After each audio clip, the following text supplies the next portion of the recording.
Hello दोस्तों, mock test संग्राम के बारे में आपने सुना ही है। इस वीडियो में मैं आपको बताने आया हूं मॉक टेस्ट का शेड्यूल जो हमने आपके लिए बनाया है। आपको अपनी रिवीजन भी इसी शेड्यूल के हिसाब से करनी है। इस शेड्यूल को यदि आप फॉलो करोगे तो आपका रिवीजन का भी शेड्यूल ऑटोमेटिक बन जाएगा। मतलब जिस तरह से हमने शेड्यूल बनाया बस उस तरह से आप पढ़ पढ़ के टेस्ट देने आ जाओ तो बाय डिफॉल्ट आपका रिवीजन का शेड्यूल बन गया। 1+1 bonanza. That means once you appear for the mock test, your revision schedule is already ready because every chapter has to be revised before your main exam and you need to revise those chapters before this mock test. So इस तरह से mock test ही plan कर दिया कि आपका revision by default हो गया। Revision का कोई टेंशन लेने का दरकार ही नहीं। मॉक टेस्ट संग्राम में दो फेज है। फेज 1 में हम लोग block of chapter wise test लेंगे और फेज 2 में हम लोग फुल टेस्ट लेंगे। तो ब्लॉक ऑफ चैप्टर्स के लिए जब आप पढ़ाई करके आओगे तो ऑफ कोर्स उसका रिवीजन करके आओगे, तो उसका रिवीजन भी हो गया और टेस्ट भी हो गया।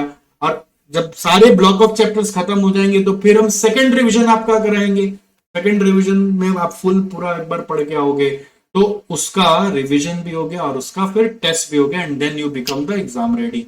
इस मॉक टेस्ट संग्राम में सीए इंटर का शेड्यूल आप देख पा रहे हैं हमारे स्क्रीन पर। पार्ट टेस्ट शेड्यूल इस तरह से बनाया है कि आपका 2 सब्जेक्ट अ डे आपको पढ़ना है यदि आप दोनों ग्रुप दे रहे हैं तो। ठीक है, समझ गए मैं क्या बोल रहा हूं। अगर आप दोनों ग्रुप दे रहे हैं तो 2 सब्जेक्ट अ डे पढ़ना पड़ेगा और अगर आप एक ही ग्रुप दे रहे हैं तो कोई टेंशन नहीं है। इसका शेड्यूल ऐसे है कि 11 मार्च को अगर अकाउंट्स का पार्ट 1 का ग्रुप 1 का टेस्ट है तो फिर नेक्स्ट टेस्ट के लिए गैप दे दिया है 14 मार्च को, क्योंकि आप फर्स्ट रिवीजन अभी करोगे तो थोड़ा सा टाइम लगेगा ना पढ़ने में। तो 11 मार्च को अगर फर्स्ट टेस्ट हो रहा है तो नेक्स्ट टेस्ट हो रहा है 14 मार्च को। और उसके बाद आप देख रहे हो, उसके बाद आप देखो 11 मार्च के बाद 14 मार्च है, उसके बाद 17 मार्च है, उसके बाद 20 मार्च है, उसके बाद 23 मार्च है, फिर 26 मार्च है। इस तरह से ग्रुप 1 का चल रहा है। टाइमिंग है 11:30 से 1:30 बजे तक। ये 2 घंटा आपको हम लोगों को डिवोट करना है। ऑनलाइन आना पड़ेगा टेस्ट देने के लिए। हम लोग आपको लिंक भेजेंगे, हमारे आंख के सामने आपको टेस्ट देना है। और जिनका दोनों ग्रुप है तो थोड़ा उनको तो मेहनत करना ही पड़ेगा। इसी टाइम स्पेन में आपको 2 सब्जेक्ट तैयार करके आने पड़ेंगे और आपको उसी दिन थोड़ा गैप लेकर रिवीजन करके खाना वाना खा के 3 से 5 पे सेकेंड ग्रुप का चैप्टर्स का एग्जाम देना है। और ये चैप्टर्स सारे आईसीआई मैथ्स से लिंक करके बताए गए हैं कि अगर आप कोचिंग मैथ्स से पढ़े हो तो कोचिंग की मैथ्स के अलावा आईसीआई मैथ का भी कंटेंट इस बहाने आप देख लोगे और उसको उसका चैप्टर्स गो थ्रू करके आओगे। क्वेश्चन सारे आईसीआई मैथ्स आएंगे ऐसा नहीं, क्वेश्चन पास पेपर्स आरटीपी एमटीपी सबसे मिला के आएंगे। जो ये टेस्ट है ये सारी टेस्ट 50-50 मार्क्स के हैं, तो अकॉर्डिंगली उसके लिए टाइम अलॉटेड दिया हुआ है। 10 मिनट पहले ही आपको ज्वाइन करना चाहिए जिससे कि आप थोड़ा पहले प्रिपेयर करके आ सके। राइट, तो this is the thing for part test. इस तरह से ये पार्ट टेस्ट चल रहा है 13 अप्रैल तक। जो बच्चे एक ही ग्रुप दे रहे हैं उनको सिर्फ एक ही स्लॉट में आना है, जो 2 ग्रुप दे रहे हैं उनको दोनों स्लॉट में आना है। दोनों ग्रुप वालों को डबल मेहनत करनी है। तो हमने ऐसा शेड्यूल सजाया है कि आप एक दिन में 2 सब्जेक्ट का टेस्ट देंगे और वो छुट्टियों में 2 सब्जेक्ट की तैयारी करके आएंगे। और अगर आप एक ही ग्रुप दे रहे हैं तो आपको बस उस छुट्टी में एक ही सब्जेक्ट का जो जो चैप्टर्स बताएगा वो पढ़ के आना है। ठीक है, so this is how things will work. This is how things will work. Remember this is how things will work. Now इसके बाद सीए इंटर का फुल टेस्ट है। फुल टेस्ट में क्या होने वाला है, 15 अप्रैल से ये चालू होगा और एक एक सब्जेक्ट ही एक बार में करना है। 15 अप्रैल से accounts, corporate law, cost management, taxation पहले होगा, फिर सेकंड ग्रुप का टेस्ट होगा और 29 अप्रैल तक हम सारा टेस्ट खत्म करा देंगे। उसके बाद आपको जो छुट्टियां मिलेंगी उससे आप अपना पढ़ो और जाओ मेन एग्जाम देने के लिए। मतलब एग्जाम देते देते पता चला एग्जाम में पहुंच गए, आपको फियर ही खत्म हो जाएगा एग्जाम का। नॉर्मली क्या होता है ना, बच्चे क्यों परफॉर्म नहीं कर पाते, उनका ना सब में इंटेलिजेंस होता है लेकिन ये ऊपर इमोशनल परत होता है, वरी, एंजाइटी, टेंशन, डिप्रेशन, उसके कारण जो आता है वो भी नहीं कर पाते। तो वो टेंशन का, एंजाइटी का, वरी का एक ही इलाज है कि जिस चीज से टेंशन होता है उस चीज को बार बार करो, तो उससे वो चीज का डर हमेशा के लिए खत्म हो जाता है। तो ये टेस्ट देते देते पता चला दर दर दर टेस्ट दे रहे एग्जाम में पहुंचे, पता ही नहीं चला कि टेस्ट कुछ होता भी है। और जब आप एक सब्जेक्ट का इस तरह से 3 पार्ट टेस्ट और 1 फुल टेस्ट देते हो तो you get the more hold of the subject as well as about the exam also. ये सारा कॉपी चेक करके आपको प्रॉपर कमेंट के साथ दिया जाएगा so that you will also understand कि आपका कहाँ कमी हो रहा है, तो नेक्स्ट में इंप्रूव कर लो, नेक्स्ट में इंप्रूव कर लो। So that way you keep on improving and you keep on relieving your stress. Exam ऐसा हो जाता है कि बस जैसे ना एग्जाम दिया तो ये भी दे देंगे, तो the tension goes and you perform. That's the main sangram. Sangram is about winning the battle with yourself. It's not about winning the battle with somebody else or with the institute. It's winning the battle with yourself as to why you can't perform, why you won't be performing. You have to perform, and that performance will only come when you have done a little bit of sincere disciplined study. तो अगर आप ये schedule को manage करके पढ़ाई कर लेते हो तो हो गया ना काम। इस तरह से सीए फाइनल का भी सेम वे में शेड्यूल बनाया हुआ है। 11 मार्च से पार्ट बाय पार्ट हम लोग चल रहे हैं, इस तरह से उनका भी चल रहा है। इसमें बस इलेक्टिव सब्जेक्ट हम लोग इंक्लूड नहीं कर रहे हैं, इलेक्टिव को छोड़ के बाकी उसी तरह से सेम शेड्यूल पे सीए इंटर सीए फाइनल चल रहा है। 11 मार्च से एफआर का चालू होगा, दोनों ग्रुप दे रहे हैं, उनको थोड़ा कष्ट उठाना पड़ेगा।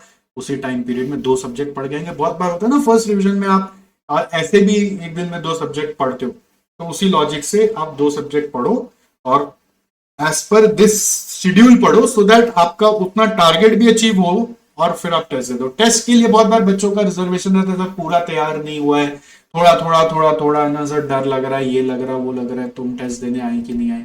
तो उस डर को तो खत्म करने आए। अगर आपका थोड़ा बहुत छूट भी गया तो भी क्यों घबराते हो, आप टेस्ट तो दो, टेस्ट का डर खत्म होगा ना। कम से कम थोड़ा कम परफॉर्म किया तो आप खुद सोच लेना कि एक क्वेश्चन नहीं कर पाए थे तो चलो ठीक है 40 में मेरा इतना आ गया, ऐसे सोच लेना आप।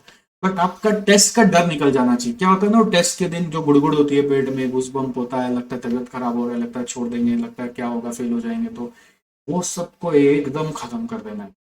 तो इवन दो थोड़ा सा भी कोई चैप्टर तैयार नहीं भी होता है तो भी टेस्ट देने आना है। उस टेस्ट से दिमाग चलेगा, टाइम मैनेजमेंट आएगा, क्वेश्चन सिलेक्शन होगा, पता चलेगा कि कहाँ पे अभी भी कमी रह गई है, कौन सा चैप्टर अभी भी मेरे को ठीक से नहीं आ रहा है, कौन सा चैप्टर मेरे को लग रहा था आ रहा है लेकिन उसके क्वेश्चंस नहीं बन रहे, तुमको एक बार और उस पर नोटिस करना है।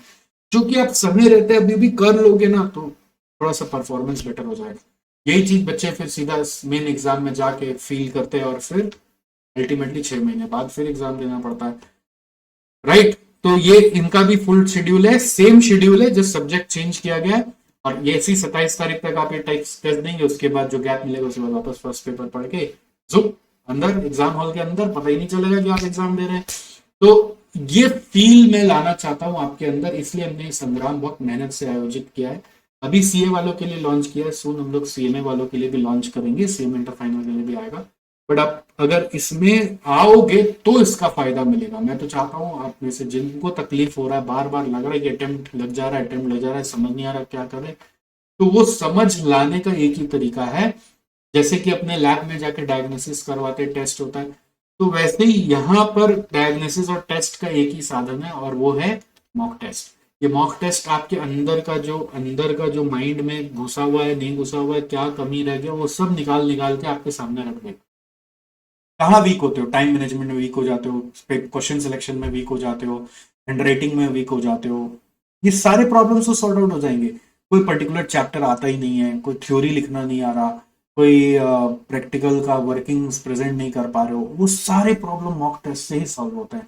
अब बच्चा फेल इसी रीजन से हो जाता है। और वो एक और होता है कि नर्वस हो गया, भूल गया, वो सब एक बार इंसान नर्वस होगा, 2 बार होगा, ठीक है। ये एकदम वर्स्ट सिनेरियो भी बोलते हैं। जो मान लो कई बार होता है ना, हम लोग हर चीज के लिए इम्यून होते हैं ना, जैसे बीमारी में कोविड आया तो कोविड से अब हम इम्यून हो गए, उसी तरीके से हम लोग इमोशनल सिचुएशन से भी इम्यून हो जाते हैं। तो ये एग्जाम एक बहुत ही बड़ा एक इमोशनल चैलेंज होता है। बहुत सारी किताबों में, बहुत सारे रिसर्च से मैंने पता किया कि एग्जाम में बच्चा परफॉर्म क्यों नहीं कर पाता, बिकॉज वो इमोशनली चैलेंज होता है, वो इमोशंस मैनेज नहीं कर पाता, हैंडल नहीं कर पाता, इसलिए वो बेचारा आते हुए भी फेल हो जाता है। तो मैं नहीं चाहता आपके साथ ऐसा हो और आते हुए आप फेल हो जाएं।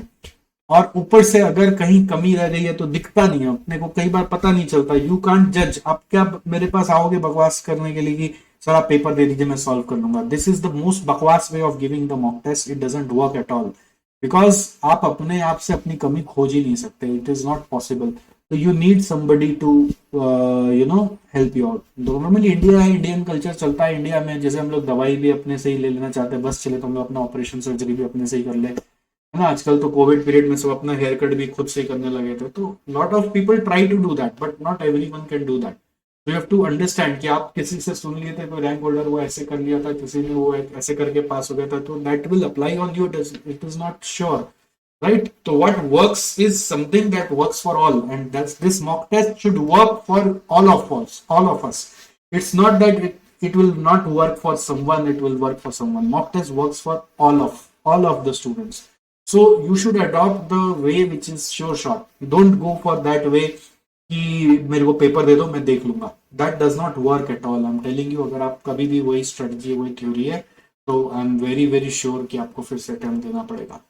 आप जब पास हो गए तो वो एक फ्लूक माना जाएगा, मैं नहीं मानूंगा कि वो कोई एफर्ट से पास हुए. तो अगर आप मॉक टेस्ट नहीं देंगे तो एक अंदर में डर रहेगा और वो आपका कहीं ना कहीं परफॉर्मेंस गिरा देगा.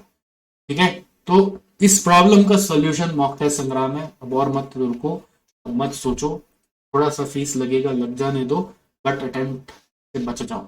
6 महीना जिंदगी का बचाओ, ये ज्यादा इंपॉर्टेंट है.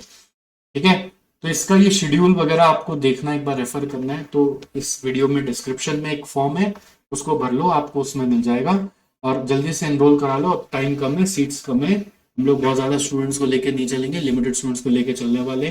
तो प्लीज प्लीज प्लीज प्लीज अब और वक्त नहीं है हमारे पास, जल्दी से जल्दी आगे बढ़ जाओ. इसके एनरोलमेंट के लिए कोई भी इंक्वायरीज अगर आपको करनी है तो आप बेझिझक एसजीसी को कांटेक्ट करो या ये फॉर्म भरो, इसी से हम लोग आपको रीच आउट करेंगे. ठीक है, सी यू सून. एंड इस मॉक टेस्ट संग्राम में भी आप जब आओगे तो मैं बीच बीच में आप लोग से मिलूंगा to understand how things can be improved better once I start getting your scores. Alright, so that is also an added advantage of the Sangram, remember. Alright, chalo, bye bye, see you soon.